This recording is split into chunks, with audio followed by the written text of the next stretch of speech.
When he was just a kid, Dae-gil saw a strange man walk into his family restaurant claiming his uncle had sent him to deliver money so they could get by. The kid was really impressed by this guy who tipped him for being a good boy and even made up excuses to get a bigger tip. The man respected the boy's hustle and gave him extra cash, saying he would make a great swindler one day.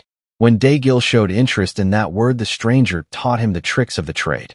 From then on, he has been betting and winning through cheating at every chance, starting with marbles in elementary school and moving up to real money in high school.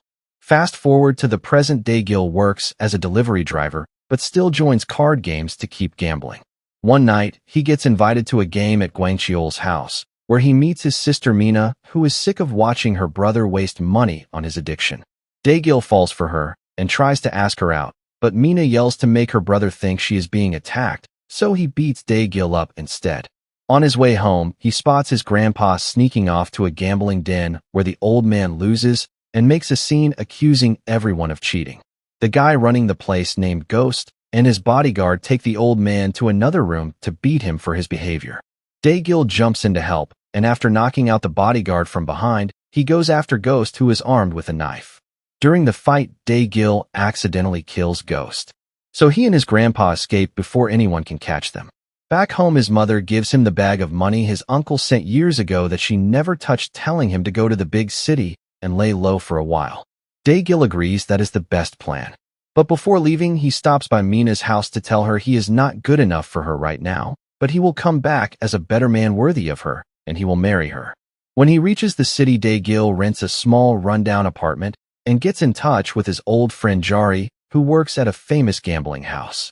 Jari's job is to pretend to be another player to beat the real customers through cheating and then return the money to the boss Go-jang, who pays a commission. Thanks to Jari, Dae-gil lands a job there as a handyman, using his charm and tricks to sell lots of drinks and cigarettes to customers, earning good tips. During his shifts, he meets the other employees like Madam Song, who like Jari pretend to be players to make everyone lose. There is also President Woo, a beautiful regular customer that Dae-gil falls for. 5 months later, Go-jang decides Dae-gil has proven trustworthy and loyal enough to become a fake player like Jari. Soon Dae-gil is winning games and rising as the best player in the house, earning Go-jang's favor, which makes Jari jealous. Now he can afford nice clothes and a luxury apartment. So when one night he finds President Woo crying in the parking lot because she lost again, he invites her to his place to teach her how to play better. After a few hours of playing cards, she makes a move on him.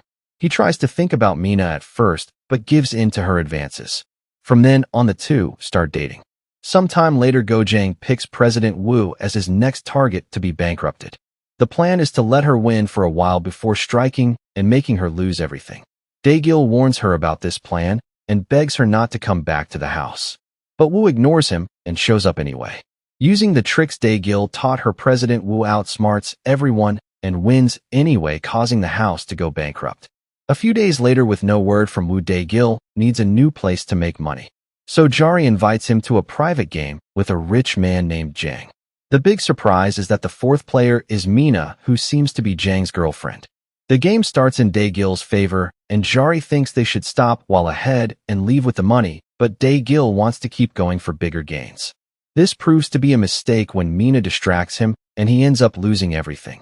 It turns out Jang had been working for Go-jang all along because they found out Dae-gil was dating Woo and thought he helped her win, meaning they wanted revenge. A month later, Dae-gil still has not paid up, so Jang sends his men after him to take his kidney as part of the payment. During the kidnapping, Dae-gil's hand is broken. Jang takes his kidney plus his apartment and his bank account, but this is still not enough to cover the full debt. Soon Go-jang gets arrested and his employees go into hiding, so Dae-gil must hide too. With no money to spend, he survives by sleeping in cafes and eating leftovers from other tables. One day, Mina finds him and invites him to dinner. She explains that the game with Jang had been a setup. Jari had been working with Jang the whole time, and while Dae-gil was distracted by Mina, the two men switched the cards.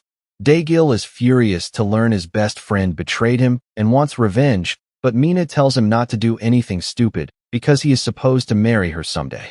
Thanks to the money she gave him, Dae-gil moves to a small town and starts gambling in smaller dens. One night he gets caught cheating, but is helped by another player named Go. They do not recognize each other since both are older now. But this man is the same guy who brought money to Dae-gil's family all those years ago. Dae-gil is amazed at how Go can switch his cards and cover his mistake even with a prosthetic hand. So he asks Go to become his mentor. Go agrees only because he remembers a legendary player called Go and I, not realizing that is Dae-gil's uncle. Go teaches Dae-gil advanced cheating tricks and how to read people's body language. He even says if Dae-gil ever has to hide a card during a game, he should just eat it. The two become a great card team and start making elaborate cheating plans that let them win frequently again, moving from small dens to bigger ones. One night, Dae-gil spots Jari on the streets and stops him to demand an explanation. Jari sold him out because he was jealous of Dae-gil becoming the boss favorite, but he is also broke now because he got cheated too. He confesses that from the start he had been working with Madame Song, who was running the scheme to take down Go-jang. Now Dae-gil wonders if what he and Mina ever had was real. Jari also tells him that because of Dae-gil's meeting with Mina, she got sold. Furious, he goes to the den where she was sold and is shocked to find it is run by Ghost, who is still alive and working for Jang. To rescue her, he must win a game against her playing with only one hand, and the winner must stab the opponent's hand.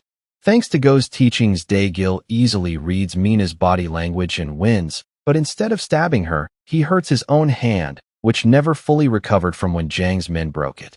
Dae-gil tries to leave with her, but Ghost blocks them, explaining the money Dae-gil won is not enough to cover her debt. Luckily, Go shows up and pays the rest. Once they are back at Go's place, Mina goes to sleep, and Dae-gil wonders if anyone can live a good life just by gambling. Go explains he only gambled because he was addicted, but that there once were 4 legendary players. One fell from a train under mysterious circumstances, the second lost his eye to the third, named Agwi, who is also the guy who cut off Go's hand and is known to be evil. All players have misfortune as their destiny, and that is why the 4th legendary player Go and I walked away during a huge game he was about to win, not wanting a dark future either. If Dae-gil wants a good life with Mina, Go thinks he should quit too. Sometime later, Dae-gil takes Mina to dinner and learns what happened to her. Mr. Gwang-cheol used to gamble with Ghost and his partner, and when Mina went to find him, she met Jang, who became obsessed with her. Jang set up a scheme to frame Gwang-cheol with a gambling doctor, putting him in debt to Ghost, making Mina show up to help her brother by working as a cheater.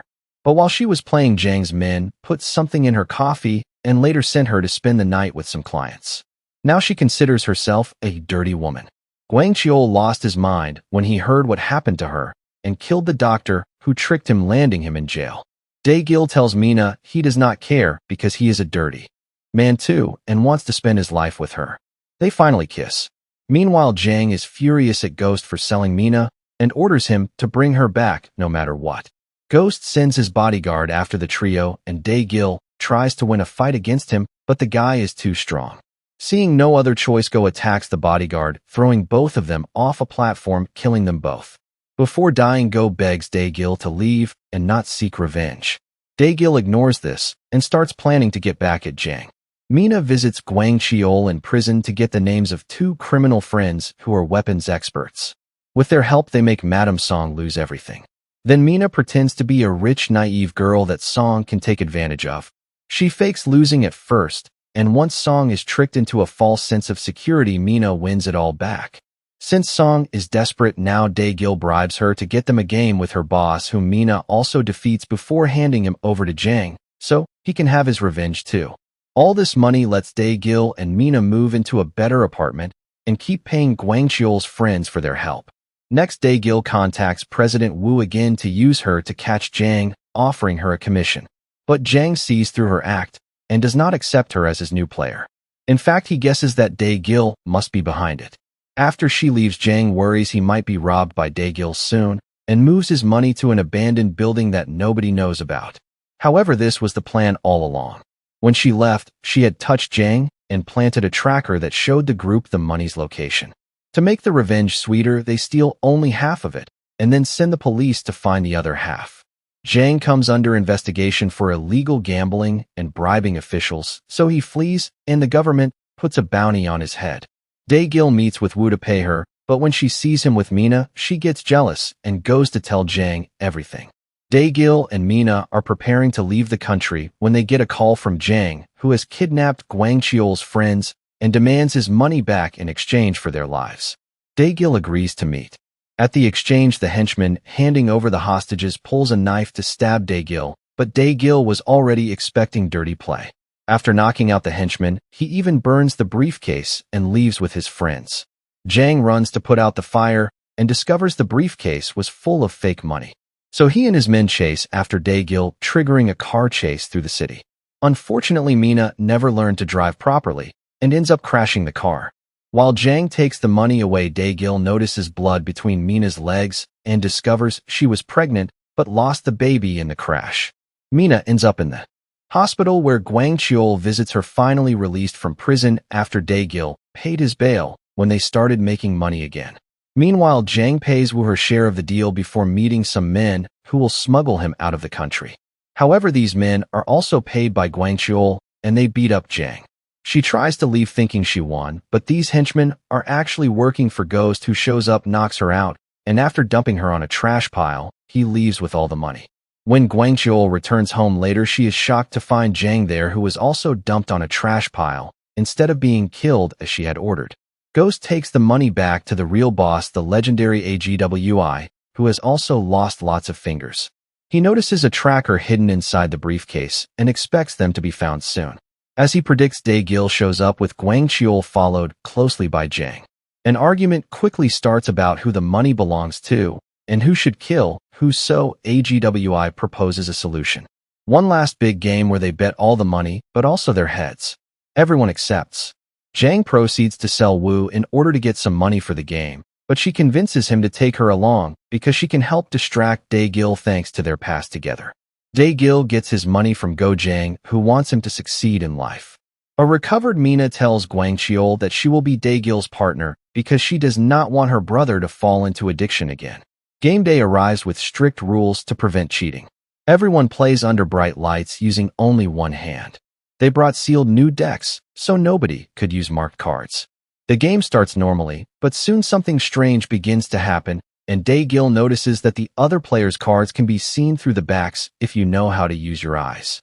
AGWI notices this too and kicks her out of the game before switching decks. The game continues until Dae-gil is caught reaching near Mina's waistband. AGWI bets all his money that Dae-gil has winning cards, and Jang bets everything that Mina has a hidden card in her waistband. However, they are both wrong. Dae-gil was only pretending to hide a card to fool his opponents and secure an easy win. Jang and AGWI do not take this well and send Ghost to stop Dae-gil and Mina from leaving with the money. But Gwang-cheol came prepared and shoots off Ghost's hand. Then Jang turns off the lights to attack them by surprise, but Gwang-cheol kills him even though he also gets wounded in the fight. Afterward, Mina offers a helping hand to Gwang-cheol, who refuses it. Suddenly, Gwang-cheol points his gun at Dae-gil and Mina and takes their money before escaping in their car. A few days later, the news shows him driving through the city, throwing money at people from his window, and later he was found dead in the mountains. At home, Mina asks Dae-gil what he did with the extra card during the game, and he confesses he ate it just like Go had taught him. Their conversation is interrupted by a letter from Gwang-cheol confessing he only pretended to betray them to protect them. Now everyone thinks they do not have the money and leaves them alone. In the letter, he included a map of where he hid the money so his dear sister can recover it and start a new life with Dae-gil. After getting the money back, Dae-gil and Mina frame their last deck, deciding to do like Go and stop gambling to live a better life. That wraps up the summary of Taza, the Hidden Card, a crime drama film from 2014.